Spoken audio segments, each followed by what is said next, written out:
Hello, everyone. Hello. I hope you're enjoying your day and you have lunch. It's the first edition of this Don't Be Alone. Have lunch with someone that knows a lot and that is going to teach us a lot. I already have lunch like this. You guys can have lunch and enjoy. I'm sure it's the same for Cyril. Welcome, Cyril. Welcome, everyone. Hello, hello, hello. Happy New Year. Happy New Year and soon soon Chinese New Year, right? I'm sure we're going to talk about the Chinese friends during your presentation. Today we're going to have a presentation, obviously, that will be about the derivatives of Bitcoins, but also the wallets, physical, not physical, the servers. Cyril is probably the person that I know in the real life that knows the most about this topic. So I'm extremely excited to have you today, Cyril. Cyril has been a teacher, worked at a Java web developer, knows very well the Agile, worked for startups into the blockchain, has been a community leader in Switzerland and beyond. And you're going to talk to us also about your latest projects. I know it's a bit of secret also like that, but I'm sure we'll get some tips and some hints about what you do. So again, welcome everyone. There's an open chat where I put hello world. So that's quite cool. You can ask questions and chat and send nice words to our speaker today. So try to tease him on questions. I'm sure he will love it. With that being said, Cyril, welcome. Just a little word about what I'm doing, and like this, after we're good to go. My name is Alexander. I'm the CEO of InvestGlass.com. Which is definitely the most friendly CRM if you want to build a fintech or financial services in Switzerland. The solution is all-in-one cloud CRM solution hosted on Swiss servers. So investglass.com if you want to know more about that. That being said, Cyril, the floor is yours. Happy to have you. So, hello, everyone. So feel free to ask questions. So it's more interactive discussion. Even if we have a main topic that we're going to discuss. So what is going to happen, Cyril? Sorry? Is this Bitcoin going to go higher? What is going on those crazy markets? So it's not a crazy market at all. It's you're very exciting because you're jumping into this excitement world. Traditional finance, it's much more exciting. It's much more dynamic and much more things happening. There are many reasons to that. It's a good entry on the topic. So there are many reasons why crypto is more exciting than finance. As a disclaimer, I don't own all the answers. Most of the answers in this field are empiric. So I just tell you my experience, my feelings on the topic, but don't consider that my judgment is unique. There are many other valid thinking thoughts on this topic. So why crypto is more exciting? So then I think there's different reason why it's more exciting. The first one is more things happening at a faster pace. This is due to the uncertainty of the ecosystem, due to the maturity, due to a lower volume. Because if you have a lower volume, a lower supply, it gets much more dynamic. Your assets become much more dynamic. It's also a topic where most of us don't know very well, are not experts in this field. We're learning as it goes, and by learning, we experiment. Sometimes it goes crazy. Experiments go crazy. It's a bit this idea that you look for a signal in the price. A guy make a mistake. He buy too much, he sell too much. Whatever happens, he make a mistake. A lot of people pick up that for a signal. and it just go crazy in one way to the other until people just realize, oh, that was not a trend, that was just excitement. So what you say is that someone had a fat finger on the buy, because the tools are not as good as it is in traditional finance. Okay. We don't have the process that we may have in traditional finance. We don't have the safety nets. So, for example, if you want to sell security, you probably have to sign papers. You probably have to call the other guys, and it involves a lot of process. But with Bitcoins or crypto in general, it's just the signature of the wallets, and it's too late. It's gone. So I heard that there was an issue now with the fuel, the gas of this whole process. Perhaps you can explain us. I'm sure most of you guys, you know what's that. But what's going on? Is it more difficult to exchange, or is it going to be the gas? So I think we need to push this topic for the gas price toward the end. Okay. It's involved talking of other things. I think I would introduce a new concept that half of the trades, or half, not in volume, but half or one part of the trades are done off-chain, and part of the trades are done on-chain. What does it mean? So when you do a trade off-chain, it means that the Bitcoin, they're stored on the wallets, and they won't move during the trades. It just, on the database, on the server, on the software, it will be written who owns which percent of the wallets. So that means it's off-chain. So that's traditional finance way of doing buying and selling crypto. So for example, if you're on an exchange, either it's Coinbase, Kraken, Bitstamp, or many of the exchanges, you never buy the Bitcoin. What you buy is a claim on the exchange vault. And at some point, you might want to withdraw those Bitcoins, because there are only 21 million Bitcoins, and they're all written on the ledger, on the Bitcoin ledger, where they are, where are the 21 million Bitcoins. But it appears that on the exchange, most of the Bitcoin, I'm not even talking about derivative yet, but most of the Bitcoin they don't exist necessarily. So imagine you're running an exchange, and you have people buying and selling their Bitcoins. You have no reason to hold the same amounts of Bitcoin in your vault. Because if you store the Bitcoin, I mean, you lock money, and it costs you a lot of non-opportunity to have this lot of money stored on the vault. So what you're going to do is that you're going to have on your vault an amount of Bitcoin that you expect that people might be interested to deposit or withdraw daily.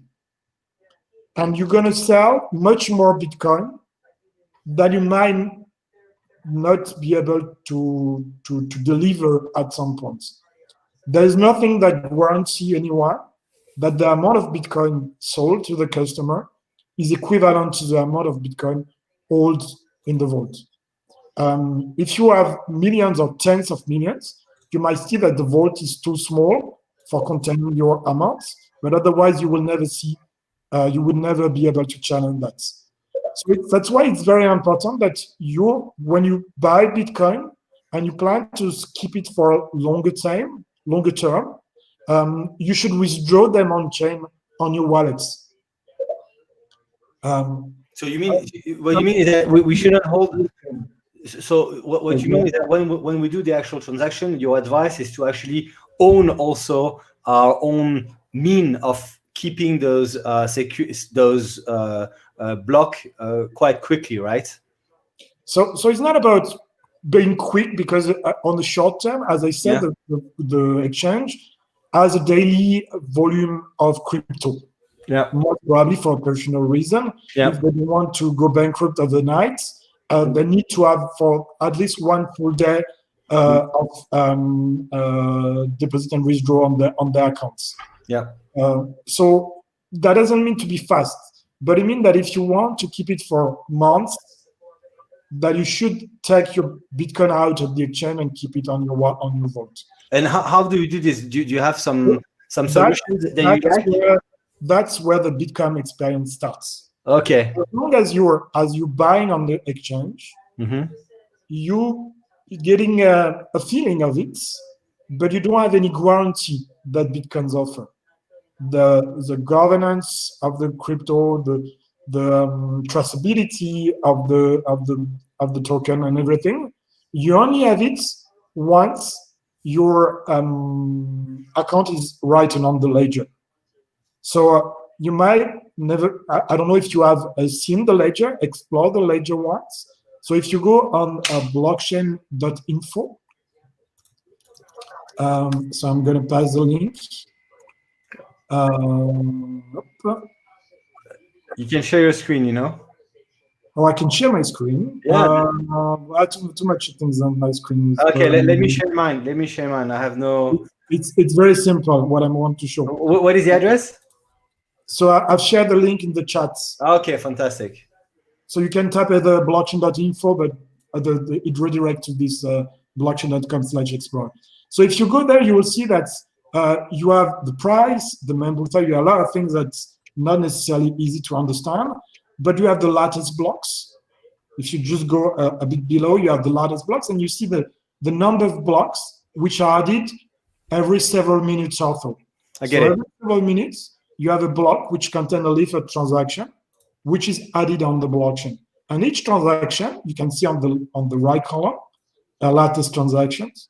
You see the transaction with the counter value in USD, and you see exactly what is in the ledger.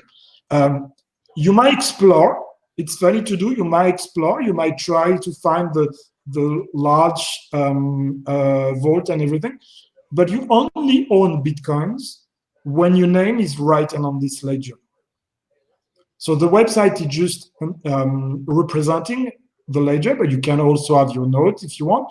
But that's a bit secondary to have his node, his own node. It's involved much more complex stuff, but that's the next step. If you want to go further, then you run your nodes and you participate in the governance of the blockchain. But just to be simple, when you on your exchange, you should be able to withdraw the coins. Yep. And have it on the wallet. So you need to create your wallet, and I can the safe way to do it. I can only encourage you to use these small devices.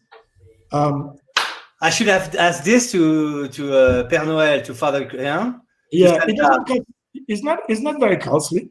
Okay. It's USB device that you plug. Yeah. And I will store your private key. Mm-hmm. Never expose it to any untrusted system. My kids. Because your computer is something very complex, a lot of things running all the time, and you can't guarantee you have virus, something like that. So when you're going to use your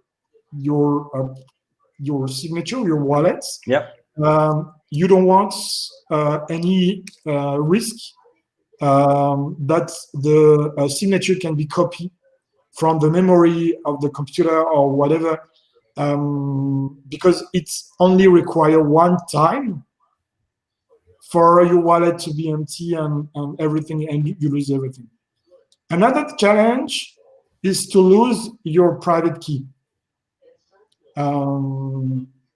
If I can tell you, you're gonna lose your private key. That's a sad story. I'm telling you the narrative of being the owner of your own financial liberty. That's the narrative I'm telling you. But it has a cost. It's very expensive, and if you already have trouble with passwords, mm-hmm. I do personally, you should be very cautious about doing so. So it means you need to have a process like they do in banks. You need to have a through process, to write things down if needed. It's better to have a copy of your seed, of your passwords and your private key. It's better to have a copy of it and the copy gets stolen than you lose it. So it's better that someone robs you than you just lose it. You can't access. So this is a funny story because in the news recently, there was someone who has lost a lot of bitcoins.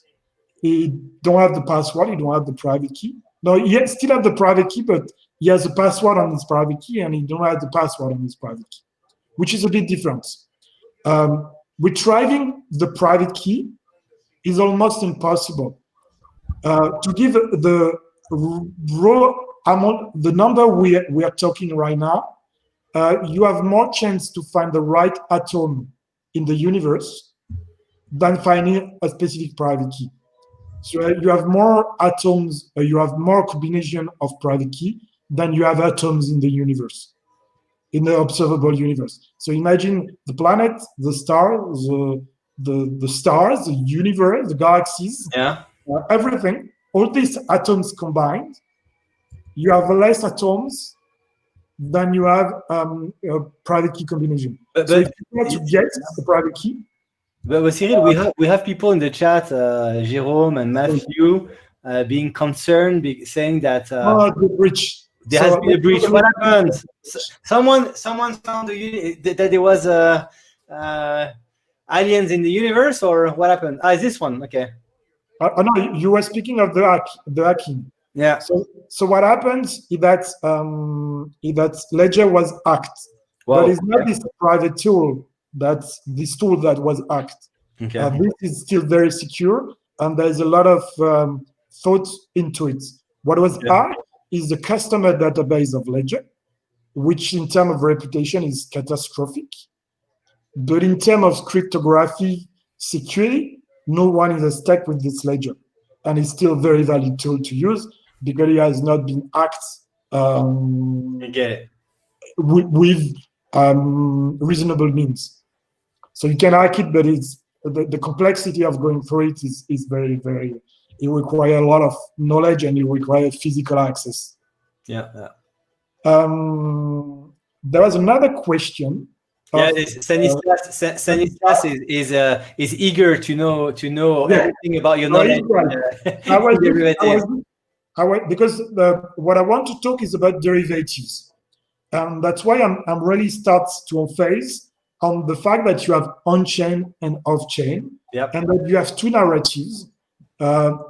When you're on-chain, you manage your own access. When you're off-chain on an exchange, you're much more easy to use, to manipulate. You have the security of the exchange, which is liable with your money.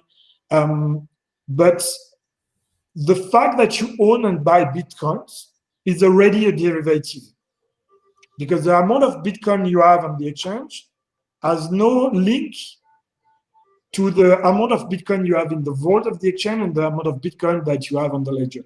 You have 21 million of the Bitcoin on the ledger, and you may have hundreds of millions of Bitcoins on the exchange. So it's already a first level of derivative. But when you speak of derivative, that's not exactly what you expect in finance in terms of derivative. When you speak of derivative, you speak of certificates. You speak of financial instruments that will behave accordingly of the price of an underlying, which in this case is Bitcoin. So imagine you already have an asset which is already quite derivative-ish, and that you're going to create a derivative on top of it. Mm-hmm. So it means that it's really wide, is not well regulated, and I would clearly not advise to put your money on these derivatives, because you really have no control over what is done, and you're very at risk in terms of if something goes wrong, then you will be the first one to be kicked out. The last one to be kicked out, the one will be on chain, because they are still at the records of what they own. Even if the Bitcoin falls to something very low, you still have the Bitcoins. So that's the first level to describe what are those derivatives and the fact that there is different kind of derivative and not equal. And there is another top term as well, another topic, which is the derivative on another blockchain, which is Ethereum. It's called decentralized finance. And you're using a blockchain, you're using ledger, where you're not going to track the asset per se, but you're going to track the whole execution and the whole operation of the system. So basically, you take this example of the exchange, but this case, in this time, everything is transparent. You can see whatever there is in the vault of the exchange, whatever trade has been done, because it's executed with smart contract on the Ethereum blockchain. So in this case, it's much safer because you not a full guarantee that you will be able to claim these Bitcoins, but at least you can track at any time that the amounts you have on the public vault of the Bitcoin is equivalent to the amount of supply you have in this ERC20 token that reflect these balances. There's several examples of derivative of Bitcoin on DeFi. You have the wrap Bitcoin, you have the Tether Bitcoin, and I think you have several others. Each chain, how they do the bridge, the guarantee between the two blockchains, because two blockchain has no relation itself between them. Bitcoin has guarantee of consistency, of transparency, validity.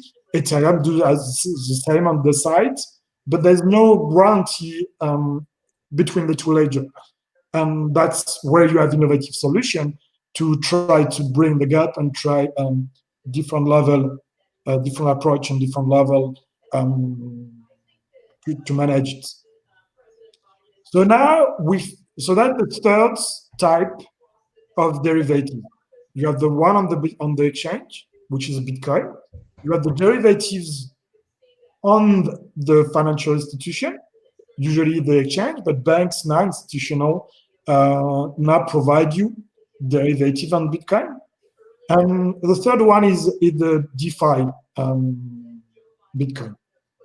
So if we talk about delivery, it means that there's an underlying. It means also that there's a delivery. Is it similar to the future market, that we are used to have on commodities, and the options market that we would have on stocks or any types of other types of support? So where the derivative will be on what? The derivative will be on the price.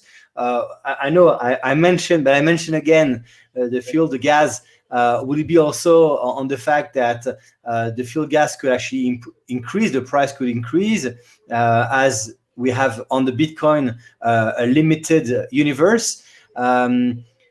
What are we talking about? Let's finish with that part and we go to the gas parts. Okay. So you have as many way to deliver the underlyings as you have in traditional finance. You have all these options, features, and other deals that you may want. And this is interesting because what you're being delivered might also be a derivative itself. So if they deliver you the amount of Bitcoin on your accounts of chain, it means you don't have a Bitcoin. You only have Bitcoin. It's written on the ledger. So if you want to take final custody of the Bitcoin, then it's an extra step. And probably most financial institutions, they're not ready to do that yet. That also would force them to guarantee the supply if they were at the end forced to deliver the exact supply. Would be very interesting because it means that the price of the Bitcoin will fluctuate, because when there is a future or an option that's going to expire, They will need to buy it on the market at the price it is, and because the supply is finite, there will be a real insane increase in price that will just drop, like exhaust the whole liquidity for several weeks. So because we need a compensation chamber if we do they will never deliver you. I don't believe they will deliver you on chain the underlying, because it's so easy to gamble and play against them in this case. Because if you do this, you centralize something that should be decentralized. No, at the end. What do you mean it's centralized? Well, because at the end of the process of a derivatives, you have to be delivered. No. So someone has to guarantee the fact that all the market participants are actually playing the rules. No, how would it work? But that's why you have these two parts. So it's the same as, just to answer Stanislas, it's the same as gold, except everything is transparent. With gold market, not everything is transparent. So it's not easy to predict how the people are going to buy the gold and going to sell you the gold. Or they may have mines. You can't be as certain. You can predict a lot of things, but you can't be as certain because not everything is transparent. And they probably have gold in reserve to manage 1 or 2 redemption period of delivery. So it's probably a bit different with gold a little bit. So now let's talk about maybe the narrative, the gas price, the fuel, the gas. So it's not. So I don't mean the way Alexandre mean is not the gas to pay the transaction fees on the blockchain. This is specific issue, which not tightly directly correlated with the price of the token. Because it's not because the prices are, but people trade it.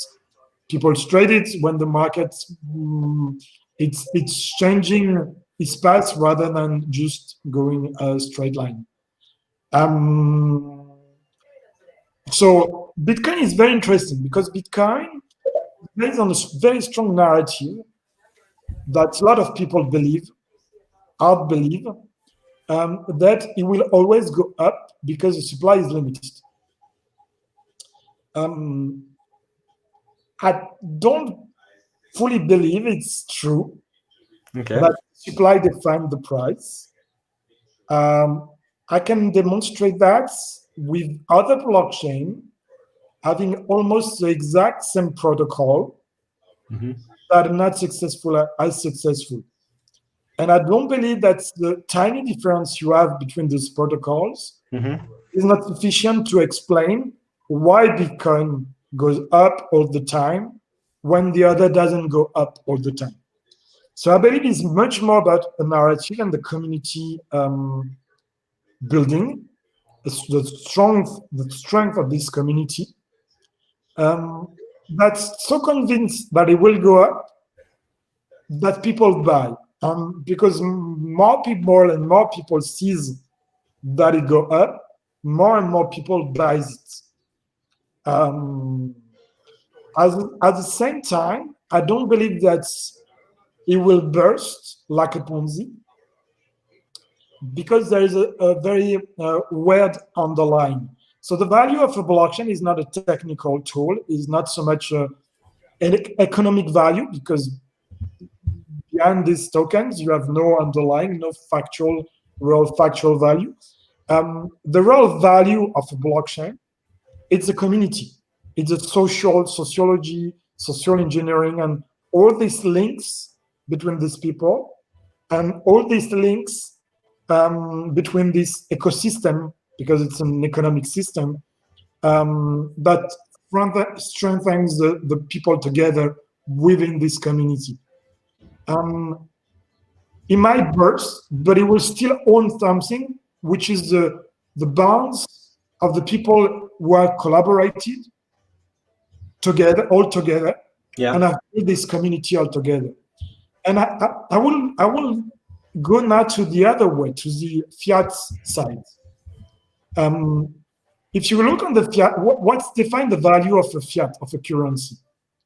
So you could say, okay, there is underlying, there is an economy behind, there is a sociology, there's people behind. But it's just that people believe that the fiat has a value because it's based on the power projected by a state, but it can collapse overnight. We can see with the US, with Trump, because there was another hot topic right now, Biden, Trump. We can say with the US that we were very close to a collapse of the US economy. If Trump, I think if Trump was more determined, if the military institution was not as solid, was more corrupted or was corrupted. I don't think it showed that it's not that corrupted. If it was corrupted, then we'll have very easily a collapse of the whole system. We'll have a dictator right now in the US, and the US dollar for the worldwide economy will have collapsed. So does the economy worldwide will have collapsed? Obviously not. There will be a change to a different currency, the yuan or the euro, or maybe something more decentralized, more hybrid between the two. So if you bridge the two, the Bitcoin and the fiat world, you see that it's very similar. In the end, the fiat and the currency by default is based on a narrative. It's based on a narrative that people believe that this currency is tradable in the future. And that's what Bitcoin is about. Bitcoin and the other currencies, obviously, but Bitcoin foremost. So right now we have a narrative that it will always go high, that it's deflationary. I would predict that it will still go high. It will still go high because the amount of people, the maturity of the growth of the ecosystem is not reached yet. We just have institutional that's going in. We will have a lot of mainstream people to join in as well. And the more we're talking about Bitcoin, the more you have excitement about Bitcoin, the more people will join in and the more people will put money on it. So obviously it will go up, and I do believe that it will not fall to zero because you have it's just going to remain as a currency as long as the network is enforceable and as long as there is a little bit of excitement. People will run that and the system will be fine. So you were talking about the derivative bomb. What is the bomb about? I mean, so what will happen? Yeah. So now we have explained all the topics. Now we can think of the more advanced what is this derivative bombs. So the problem you have, so Bitcoin will go up. The problem you have is that you may have bubbles and burst, and you have sometimes bear markets, sometimes it go up, and you have these trends that will be there. What happened with the derivatives is exactly like it's exactly the repetition of the subprime in 2009, which was for curiosity, which was the reason why Bitcoin was created. Because too many derivatives are off-chain, they're not controlled. The people who buy it has no understanding, no knowledge, and they don't have their asset on chain. It means that those people have assets which have not the guarantee, not the underlying that should be for Bitcoin. And it means that you have much more Bitcoin than in reality. And it means that it's not deflationary.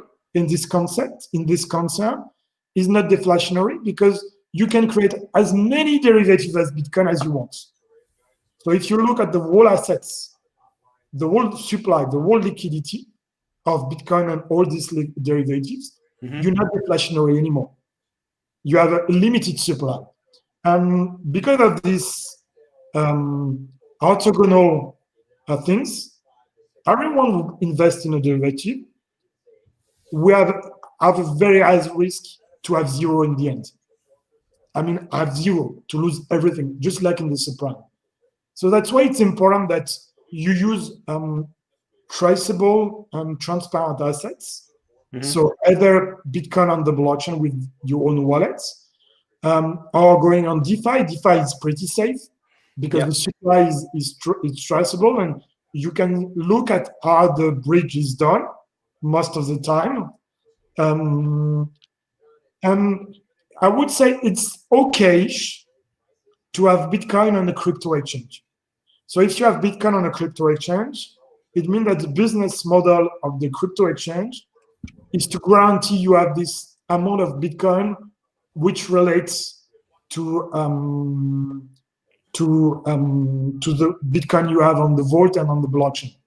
I would say that to an extent, as long as the exchange are relatively small with the market's supply, the market volume and liquidity, as long as the exchange is relatively small, it's fine. If an exchange goes too wide, too large, then it's probably means they have much more Bitcoin in reality than they have on custody. And that means they're not doing their exchange business. They're more like banks, institutional. They're selling complex financial products without managing well correctly. I see. So you there's no a default pricing of those currencies, right? For now, can you insure yourself of a default of a chain that would not exist anymore, or break, or be stolen? You should hedge yourself if you want to do that, but I think it's counterproductive. It's very counterproductive.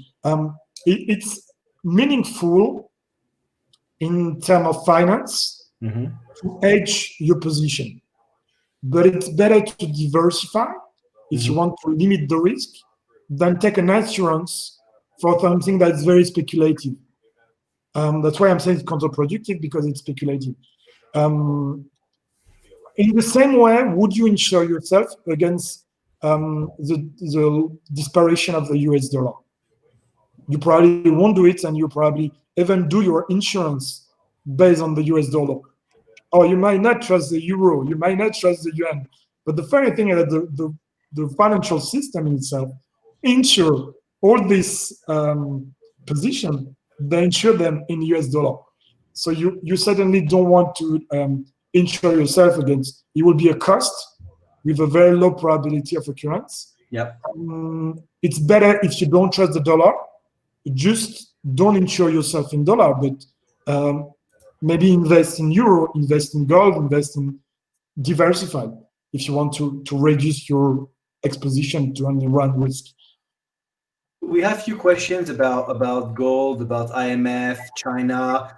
I mean, Joe Biden in a few hours is going to be on the Capitol Hill. We're not certain. Say again? We are not certain for Joe Biden. No, you think he's likely, but no, I'm not sure. I'm not sure he's joking. You know, he has been waiting for this for 70 plus years. I'm sure he will be there. The orange guy is making tricky things in his ads. We'll see. We'll see. I mean, I hope it will be peaceful. But what is your view on all that? I mean, China has been extremely creative. Also on the crypto, Christine Lagarde has been expressing his opinions. Warren Buffett is very reluctant to hear about it. What do you think are the next macro moves of all that in terms of Bitcoins, cryptos, and the actual system of exchange? So Bitcoin will probably be like gold to different extent, but similarly to gold, a refuge value. And in uncertain time, you want to put your asset in refuge. So obviously, this uncertainty is going to be very good. COVID,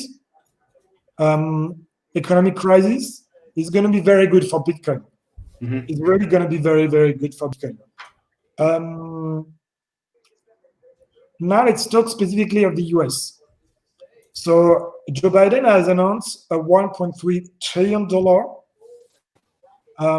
economy new deal, kind of new deal. I don't want to take position if it's good or bad to develop, to have the governments invest into the economy. I do believe it's not, I do believe it. If we look in the history, we see that most of the time it failed, but sometimes when it's well done, it's in timely manner, it really helped the US. So if the US is number one economic power in the world, it's because of government intervention. Whether it be Bretton Woods, the New Deal, or whatever, it's because of this intervention that the U.S. government is the main economic power in the world today. And if we look in other countries, USSR, for example, you see that this intervention, when it's not well done and not done correctly, it just failed.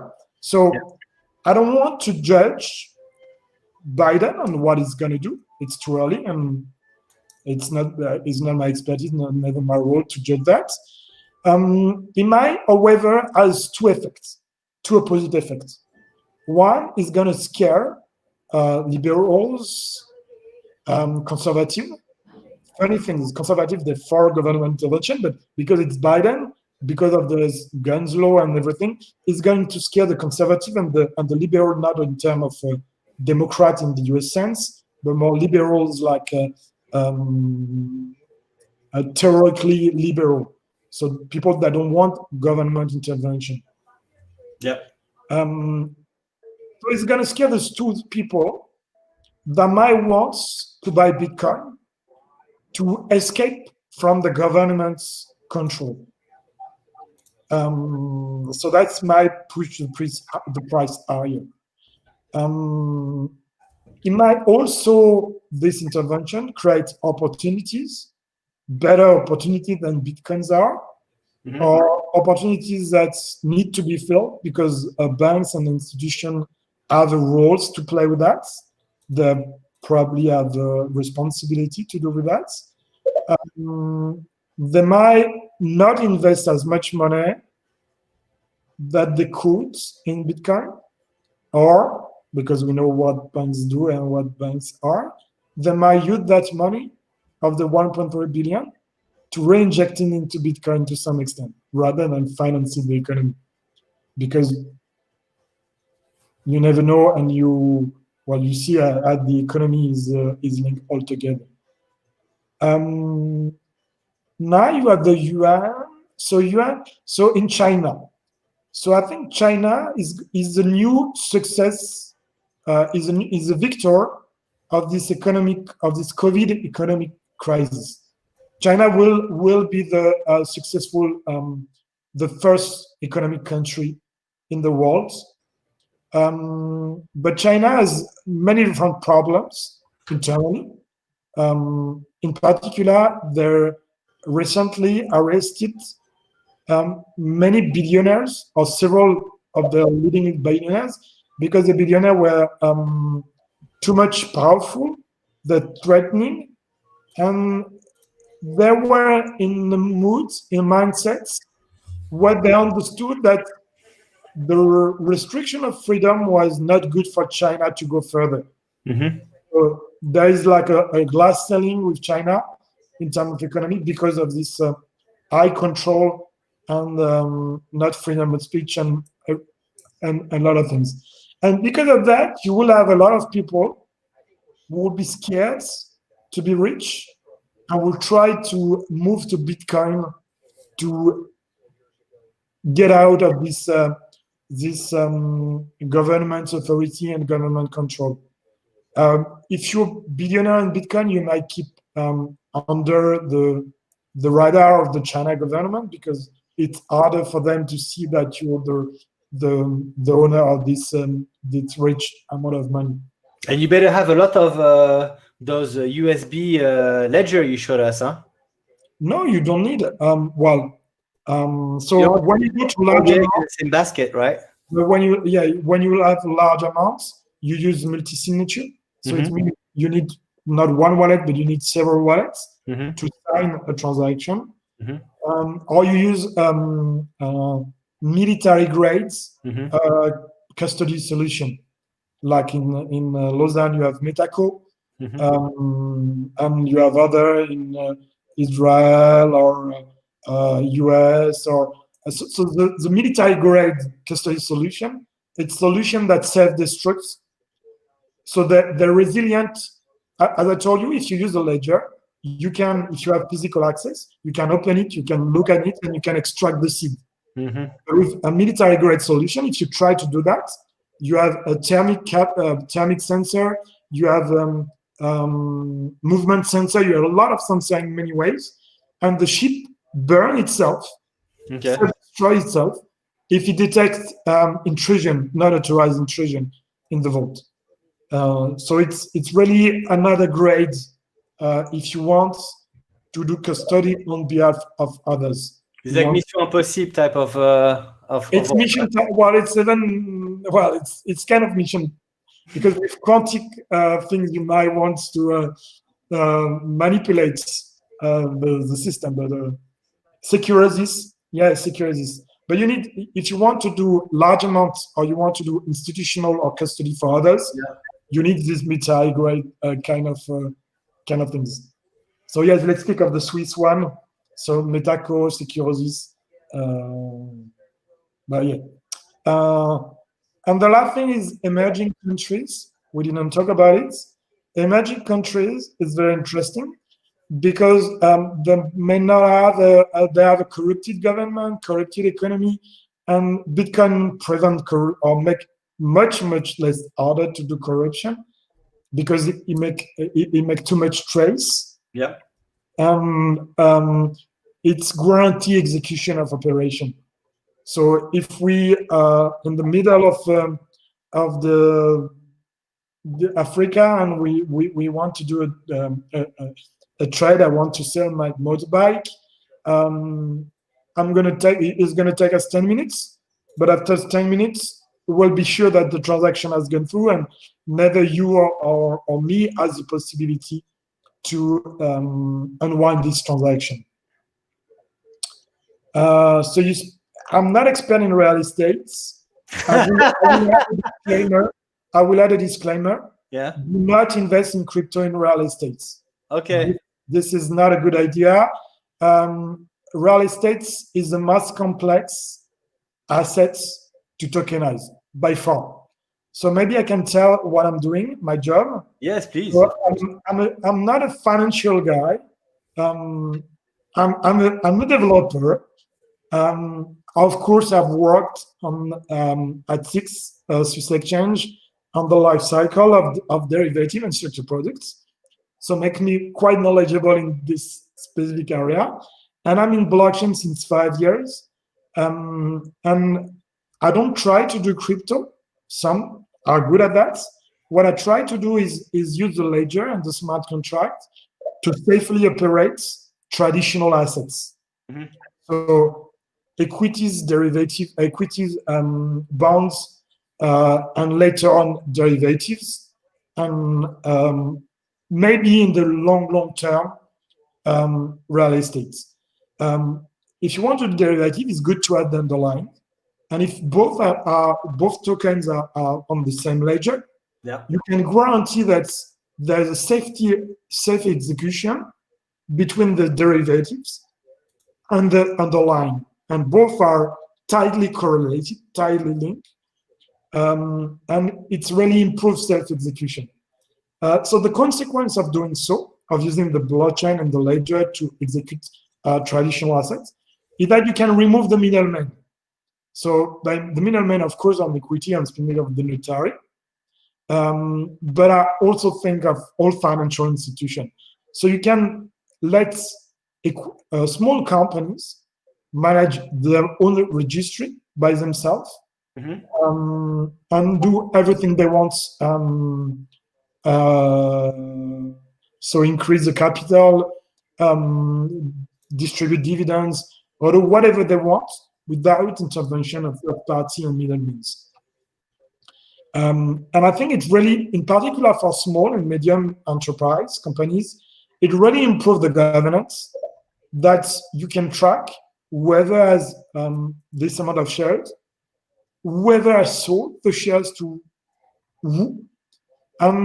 It really helps the governance. And the next step of what I'm also proposing right now, that are voting contracts, so you can also have the shareholder votes on chain. So you can have the whole asset management life cycle, everything managed on the public blockchain. And if you think of how it works, or the way it can work, is that you need liquidity. You need to have liquidity. If you don't have liquidity, you doesn't need to have a token of your shares. If no one's going to buy it, it's just like a paper, and you need to find someone. Probably you better go to the notary in this traditional way. So the real game changer is the liquidity. And with decentralized finance, you have the full liquidity that's provided with all the other tokens, with all this ecosystem, which make it very attractable, because you can pool together different small equities together. You can put them in the larger baskets and trade this derivative or this structured products, composites products, trade it. And you don't have the risk you have with the subprime or with this complex asset, because all the things, all the underlying, everything is managed in the same place. But now if you speak of real estate, I'm going to finish with that on this topic. So if you do real estate, real estate, you can't easily divide them, and you can't easily pool them. Imagine making a derivative and equities based on not funds, but on directly real estate. At least when you have funds, you have an exposition and a risk on the market level, but you don't have much risk on one asset. You have a risk which is managed across many assets. So if you want to tokenize real estate, you either go too much in the detail and you don't have liquidity, or you lose the detail and you don't have liquidity anymore, and you end up with a derivative or just a composite assets. And to remember, the subprime, it was due to the complex structure products mechanism between banks, between the world, everything, and it was on real estate markets. So we talk that there is already a crisis and a bubble and a bond on Bitcoin, which is the most simple asset you could ever imagine as a token. Don't try to go on the real estate things. There are very good crowdfunding project on real estate. That makes sense, because in crowdfunding you choose the flat or the building you want to buy, and you have more information. But don't go on the tokenization part. Stay on the building. I mean, there were a few questions here. Buy the building, buy the condo, but don't buy the actual derivative. Yeah, that's a good idea. All right.